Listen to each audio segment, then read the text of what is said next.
Good afternoon, B30. This is May 8th and meeting 25. Okay, we're getting close to, I'll be close to 50 videos, probably midweek next week for between my grade 10 and grade 12 classes. So who will be the number 50 meeting? We'll find out. Okay, so Act Two, Scene One, Reenactment, and it's on page 83 in your book. And I'm right outside the school.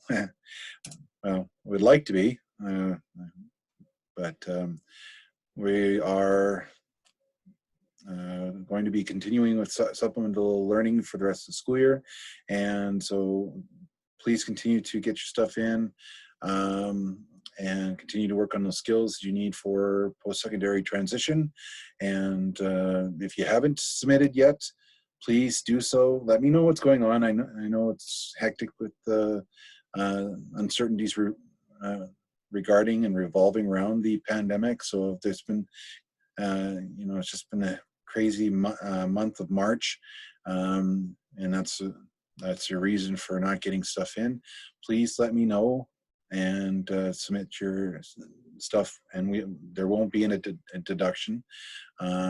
Just have that dialogue. It's very important to have dialogue, especially in post-secondary, because if you don't have those conversations with your instructors, they're just going to write you off. So you have to speak up for yourself. You must advocate for yourself and get the necessary tools in place, resources, help, whatever you need, so that you can have success in post-secondary.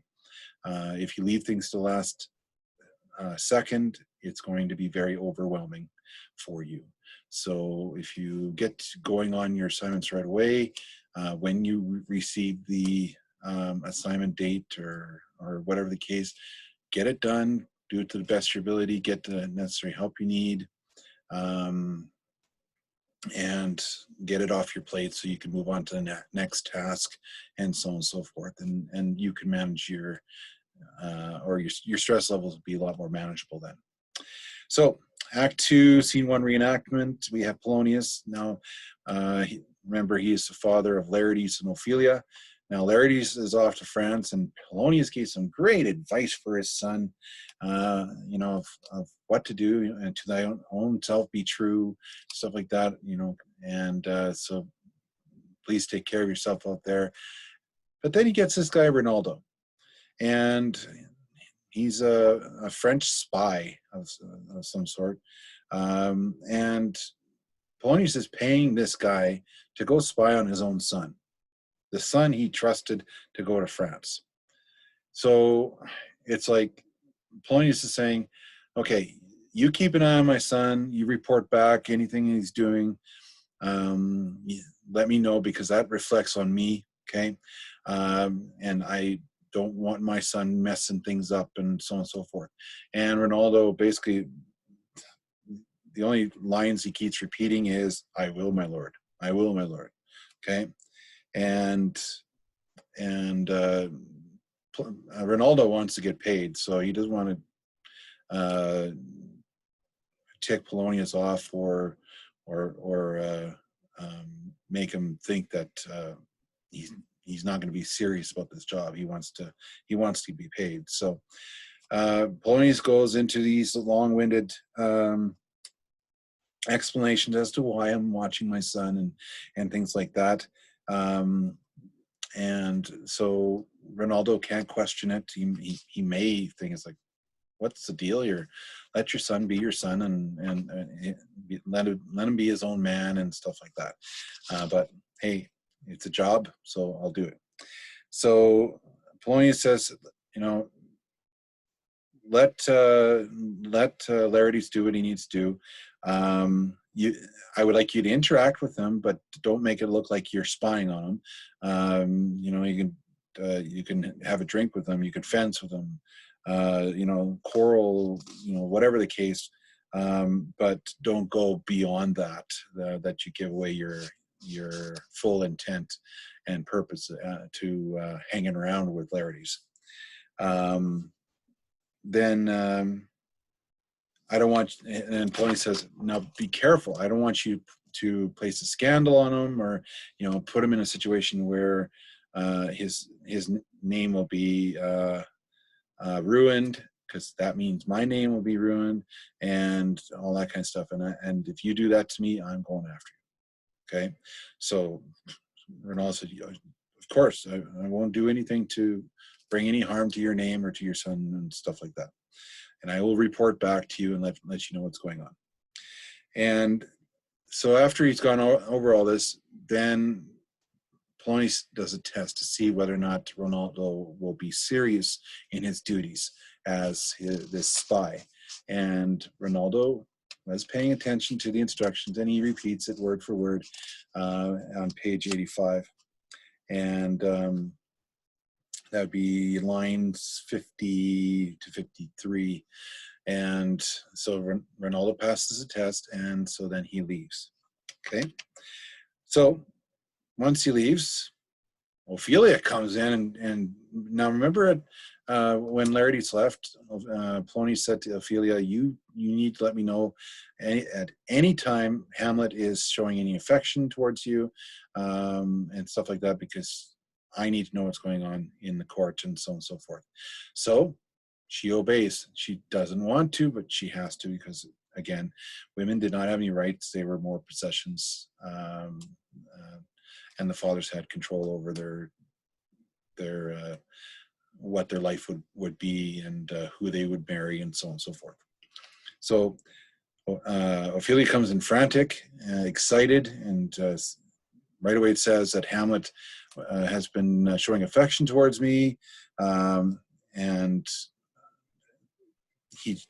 he was in disarray. It's uncharacteristic of who Hamlet is, and he just didn't feel like he was himself as he normally was before he found out that his father was murdered. But of course, Ophelia doesn't know this.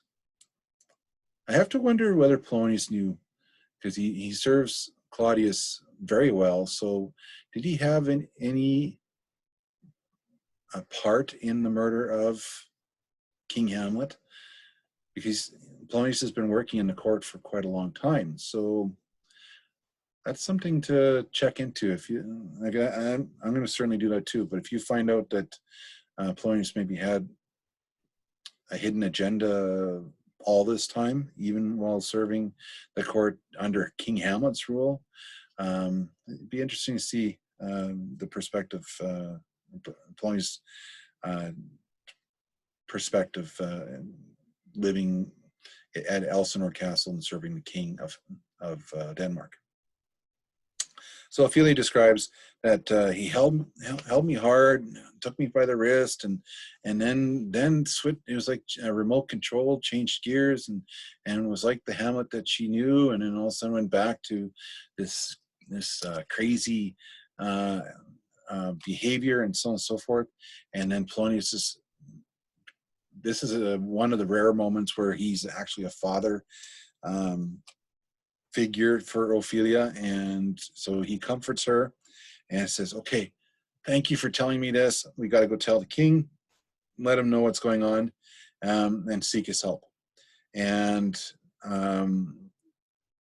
then he returns back to the interrogating father that he was, or is, and he says, now, did you give Hamlet any words that may have led to this reaction, stuff like that? And Ophelia says, no, I have not done anything. You told me I couldn't, and I'm obeying, and Hamlet did this on his own.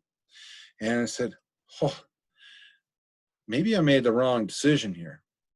Okay, maybe the spurned love that telling Ophelia not to show any affection and stuff like that has led Hamlet to become mad.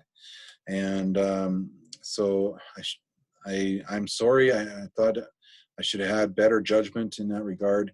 So there's a slight regret there for making Ophelia keep her distance from Hamlet. So Ptolemy says we need to go to the king. He has to know that this is going on because we can't have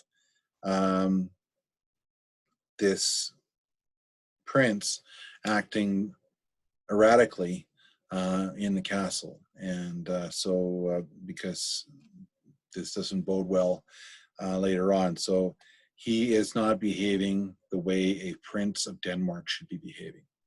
Now, keep in mind, he should be king of Denmark, but that didn't happen. So, okay. So that's Act 2, Scene 1. Okay. And I'm going to stop there because of time, and we'll get into Act 2, Scene 2. All right. Take care. Be safe.